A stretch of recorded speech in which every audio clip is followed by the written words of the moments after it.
ये कभी विश्राम को प्राप्त नहीं हुआ।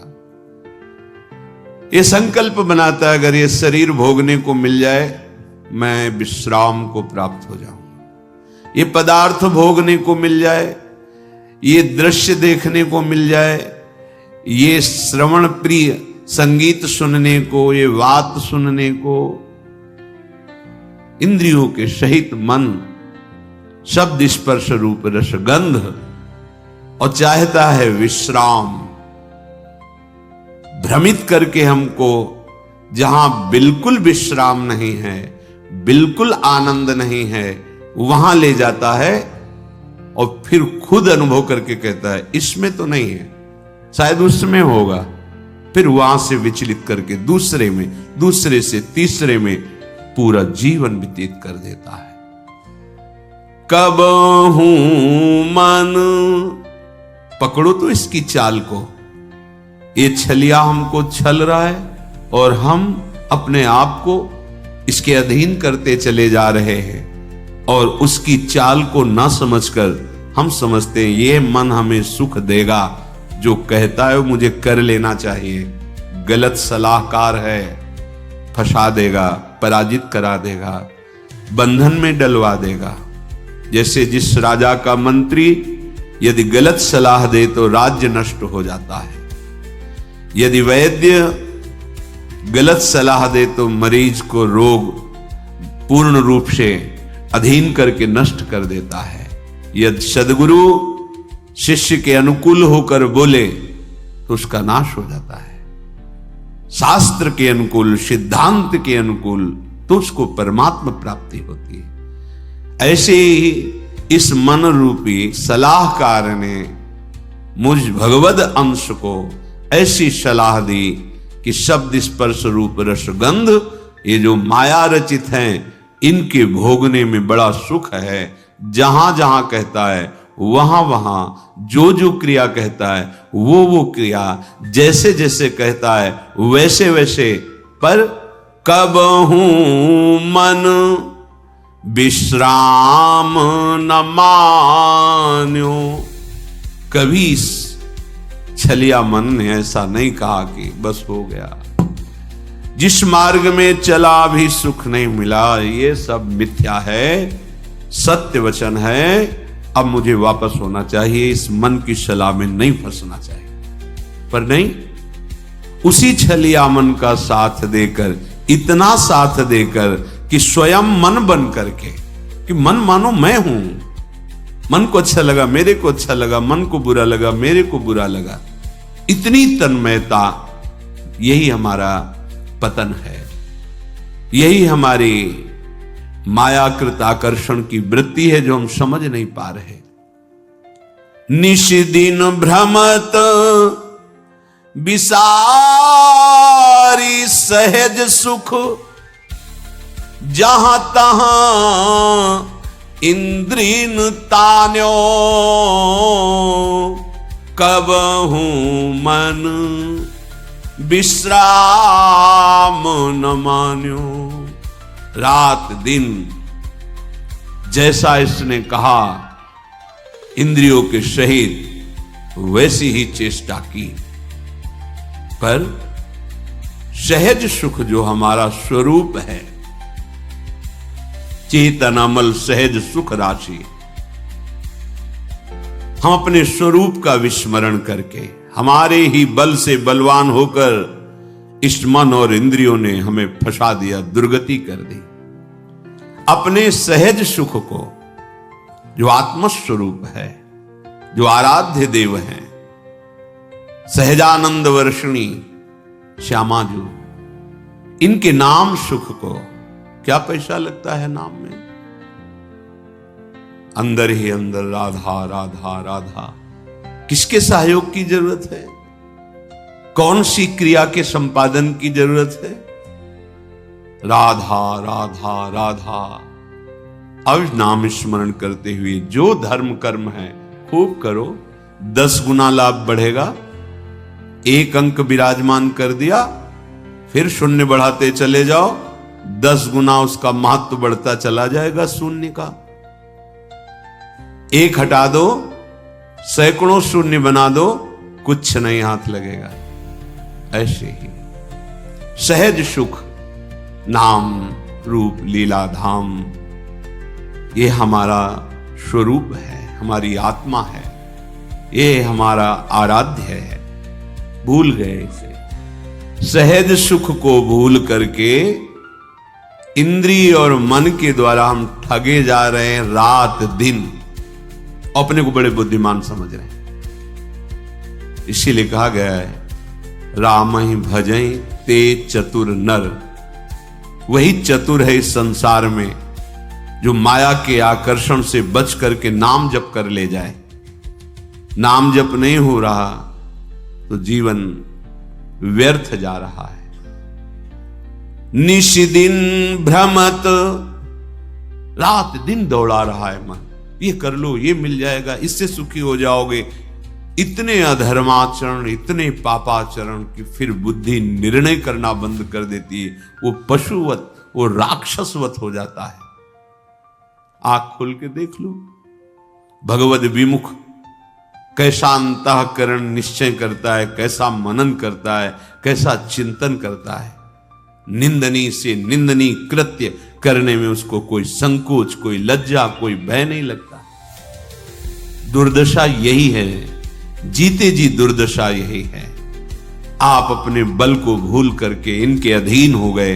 अब ये जो चाहे करवा रहे हैं। हम कहते हैं हमारे में तो सामर्थ्य नहीं, वो आपकी ही सामर्थ्य से हो रहा है, आप समझ नहीं पा रहे। भ्रमक, आप भ्रमित हो गए हैं। ऐसा लगता है मन बहुत बलवान, इंद्री बहुत बलवान, और आपके ही बल से वो बलवान है। निश दिन भ्रमत विसारी सहज सुख, जहां तहां इंद्रीन तान्यो, खींच रही इंद्रिया। श्री प्रहलाद जी महाराज भगवान नृसिंहदेव जी से कह रहे, हे नाथ, जैसे एक पुरुष की बहुत सी स्त्रियां हों और वो अपने अपने शयन गृह की तरफ उसे खींच रही हों, ऐसी दुर्दशा है। नेत्रेंद्रिय अपने सुख के लिए, श्रवणेंद्रिय अपने सुख के लिए, घ्राणेंद्रिय अपने सुख के लिए, रसेंद्रिय अपने सुख के लिए, त्वगेंद्रिय, जनेंद्रिय, सब। प्रभु बचा लो इस दुर्दशा से जीव को। तो प्रभु ही शास्त्र, सदगुरुदेव संत के रूप में वो सूत्र बताते हैं, वो युक्ति बताते हैं, जिससे तुम मुक्त हो जाओगे इस बंधन से। फिर तुम्हें समझ में आएगी ये बात। अभी तो ऐसा लग रहा है कि कथा भागवत का कोई पुण्य मिले सुनने का, और जो चाहे वो हमें लाभ मिल जाए, बस यही है। यद्यपि विषय संग सहो दुसह दुख, विषम जाल अरुझान्यो, तदपि न तजत मूढ़ ममता बस, जानत हूं नहीं जान्यो, कब हूं मन विश्राम न मान्यो। यद्यपि विषयों के संग ने कितनी जलन प्रदान की, असही। पहले भोगने की इच्छा की जलन, फिर भोगने में जो इच्छा की थी भोगने की, वो सुख नहीं मिला। फिर उसके बाद एक नवीन तृष्णा, नवीन भोग वासना, वो जला रही। भोगते भोगते क्षीण हो गई शक्ति, बलहीन हो गया, इंद्रियां बलवान, भोग इच्छा बलवान, रात दिन जला रही। ऐसे संकट में, ऐसी प्रवृत्ति में वो निकल नहीं पा रहा, अंदर ही अंदर जल रहा है। कैसे निकले? यद्यपि जान रहा है कि यही मुझे कष्ट दे रहा है, यही मुझे फंसा रहा है, फिर भी उसी में। यद्यपि विषय संग सहो दुषह दुख, विषम जाल अरुझान्यो। आहा, असही संकट सह रहा है, कठिन जाल में फंस गया है। ये जाल दिखाई नहीं देता, बस फांस लेता है। कहां फंसे हो देखो, पर अंदर से ऐसे फंसे हो कि जी नहीं सकते। ये माया जाल है। मछली फंसती तो जाल तो दिखाई देता है, लेकिन माया का फेंका हुआ जाल दिखाई नहीं देता, फंस जाता है जीव। और ये सदगुरुदेव के शास्त्र के वचन ही इस जाल से तुम्हें मुक्त करा सकते हैं, दूसरा कोई नहीं। और इस जाल का प्रभाव है कि उस जाल से निकलना ही नहीं चाहता, उसी जाल में सुखी रहना चाहता है। ये बड़ी विचित्र दुरत्यय भगवान की भ्रमात्मक माया है। यद्यपि विषय संग सहयो दुषह दुख, विषम जाल अरुझान्यो, तदपि न तजत मूढ़ ममतावश, जानत हो नहीं जाने। एक को फेंक के आ रहा है, जला के आ रहा है, गाड़ के आ रहा है और कह रहा है भाई रो मत, सबकी यही दशा होती है। जान रहा है इसका, अरे कोई साथ नहीं जाता, सबको ऐसे जान रहा है, पर ना जाने हो, वो केवल बोल रहा है, अंदर से नहीं समझ रहा है, फिर जाके उसी विषयों में सुख खोजता है। उसको ये पता नहीं कि जिस शरीर का आश्रय लेकर हम विषय भोग रहे हैं, ये शरीर ही नष्ट हो जाने वाला, ये शरीर ही दुखमय है, फिर इससे भोगे जाने वाले विषय कैसे सुखमय हो सकते हैं। रसेंद्रिय अच्छे अच्छे पदार्थों के लिए ललचा रही है, खाने के बाद 6 घंटे के बाद ऐसा दुर्गंध युक्त मल बनता है, उसी को ललचा रही। कैसी कैसी मायाजनित जाल के फंदे जिसने हमें बांध रखा है। अरे केवल प्राण पोषण करो, धर्म युक्त कार्य करो, निरंतर नाम जप करो और छूट जाओ इस शरीर बंधन से। ये समझ में ही नहीं आता। तुम अविनाशी हो, शरीर विनाशी है। शरीर से जितने भोग भोग रहे हो, ये सब मायाकृत जादू का तमाशा है, इनकी सत्ता ही नहीं है। बस प्राण पोषण करो और प्राणनाथ का भजन, उनकी आज्ञा के अनुसार मुक्त हो जाओगे इस माया खेल से। जन्म अनेक किए नाना विधि, कर्म कीच चित सान्यो, होई न विमल विवेक नीर बिनु, वेद पुराण बखान्यो, कबहू मन विश्राम न मान्यो। बहुत जन्म हो गए, अनेक जन्मों में बहुत से कर्म किए और ये कर्म रूपी कीचड़ में ऐसा फंसा लिया, हम निकल ही नहीं पा रहे। एक कर्म बख्शने वाला नहीं, एक एक चेष्टा इस भूमि पर जो आप करेंगे एक कर्म भूमि है। इस भूमि पर इसीलिए शब्द कहा है। अन्य लोकों में वही कर्म करोगे जो तुम्हें भोग भोगने, बस नवीन कर्म नहीं होता। देवलोक में नवीन कर्म नहीं होता कि आप नया अनुष्ठान कर्म कर, नहीं, अपने किए हुए अनुष्ठान का शुभ फल भोगो। नरक में अपने किए हुए अशुभ कर्मों का, पाप कर्मों का फल भोगो। अन्य लोकों में भी ऐसा है, एकमात्र ये। इसीलिए यहां जन्म लेने के लिए देवता भी ललचाते हैं। बड़े भाग मानुष तन पावा, सुर दुर्लभ सदग्रंथन गावा। ये कर्म एक एक सेकंड का हिसाब है। आप क्या बोल रहे हैं, क्या देख रहे हैं, कैसे, पूरा का जितना समय दिया गया 80 वर्ष 100 वर्ष, तो जिस दिन आप इस भूमि पर प्रकट हुए उसी समय से शुभ अशुभ कर्म का भोग लागो, और जहां चेतना जागृत हुई नवीन कर्म वो आपके ऊपर। शास्त्रीय सिद्धांत से शायद 14 वर्ष की अवस्था तक मांडव्य ऋषि धर्मराज से व्यवस्था बनाई, क्योंकि उस समय पूर्ण चेतना धर्म की क्या वृत्ति नहीं जागृत होती, तो उस समय तक के लिए तो इसके आगे जो कर्म होते हैं उनका एक एक हिसाब होता है। ऐसा ना समझो आप जो हंसी मजाक कर रहे हैं, आप देख रहे हैं, बोल रहे हैं, छू रहे हैं, ये सब आपका रजिस्टर है, बढ़ रहा है।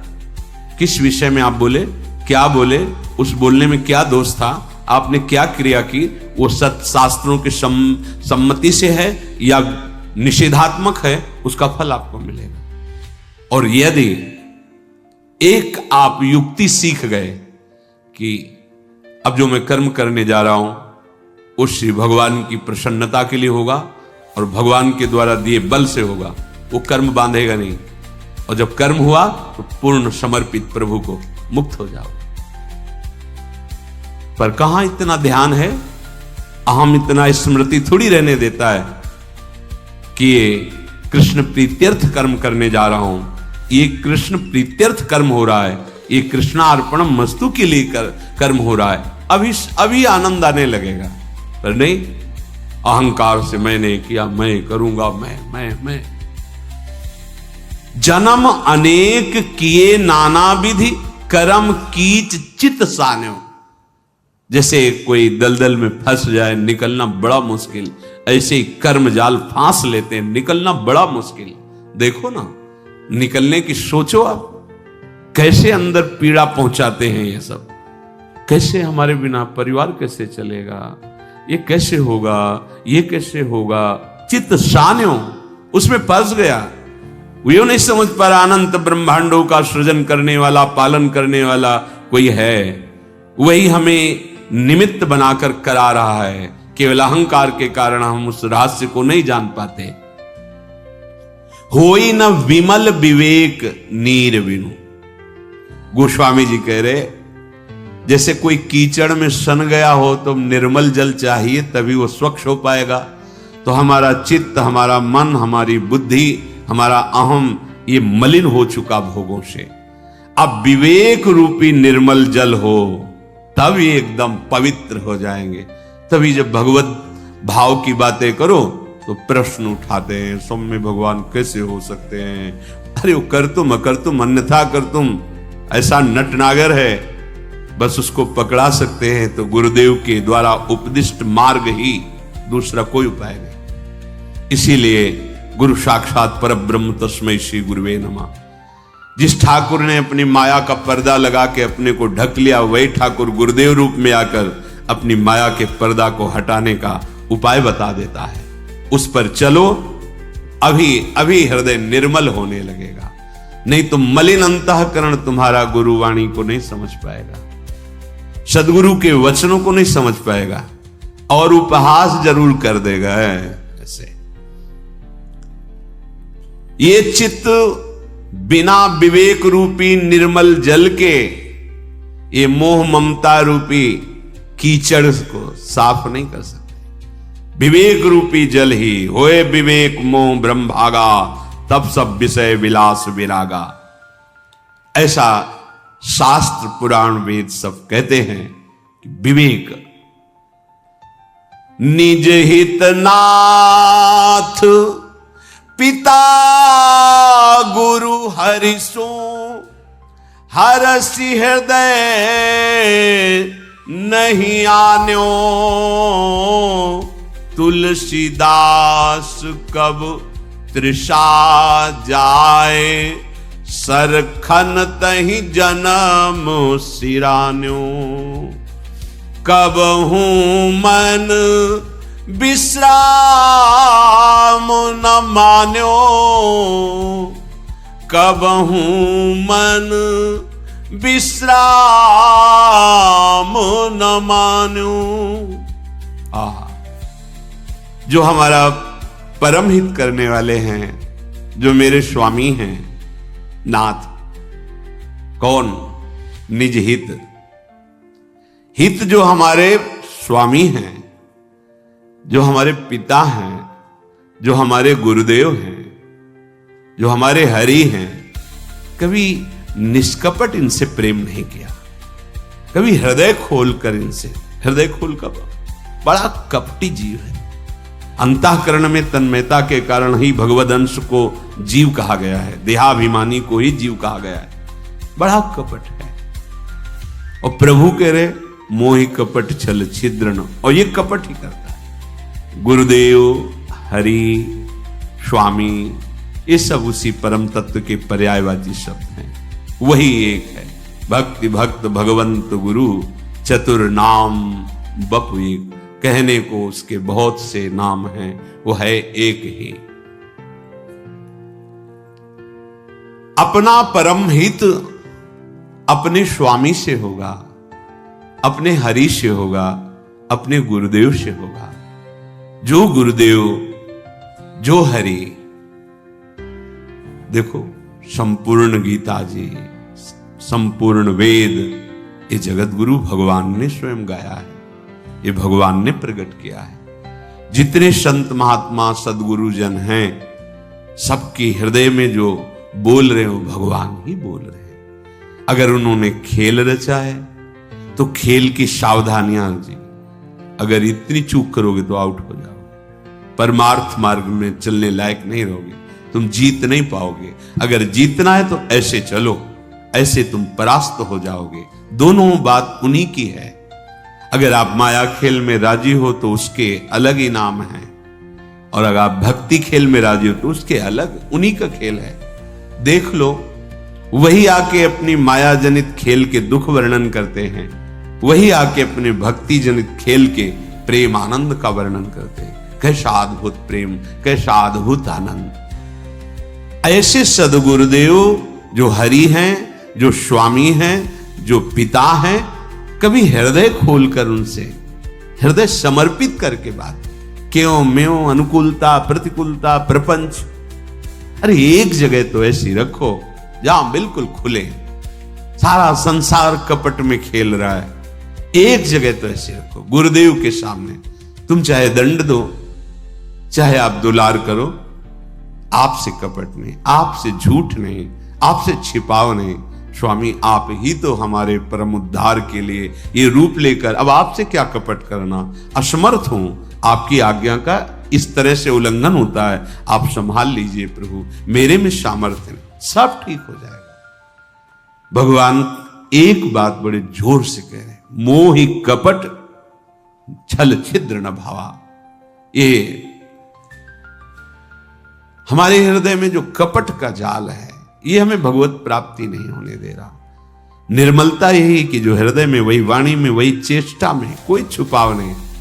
ये संतों का स्वभाव होता है, जो उनके हृदय में, वही वाणी में, वही उनके आचरण में मिलेगा। और ये छलिया जो असत मार्ग का पथिक है, बोल कुछ रहा है, अंदर में कुछ चाल चल रही, और आचरण कुछ और ही है। जिसका मन वचन कर्म एक हो, वो भगवान को प्रिय होता है, कपट नहीं। हम भगवत चर्चा भी करते तो कपट करके, इसीलिए उसका प्रभाव जागृत नहीं होता। नहीं तो मात्र भगवत लीला गायन से और श्रवण से भगवत प्राप्ति हो जाएगी, और कोई साधन हो ना हो। कितनों को हो गई है, बहुत ज्यादा इसी को स्वीकार करने से हुई है। जो भी परमार्थ की उत्तम गतियां हैं, इन्हीं दो से हुई। भगवत लीलाओं का गायन, भगवत लीलाओं का श्रवण उत्तम शरणागति को प्रदान कर देता। श्रवण सुजस सुनी आयो। कैसे शरणागति हुई? श्रवण सुजस सुनी आयो। पर क्यों नहीं होती? क्योंकि कपट है हमारे।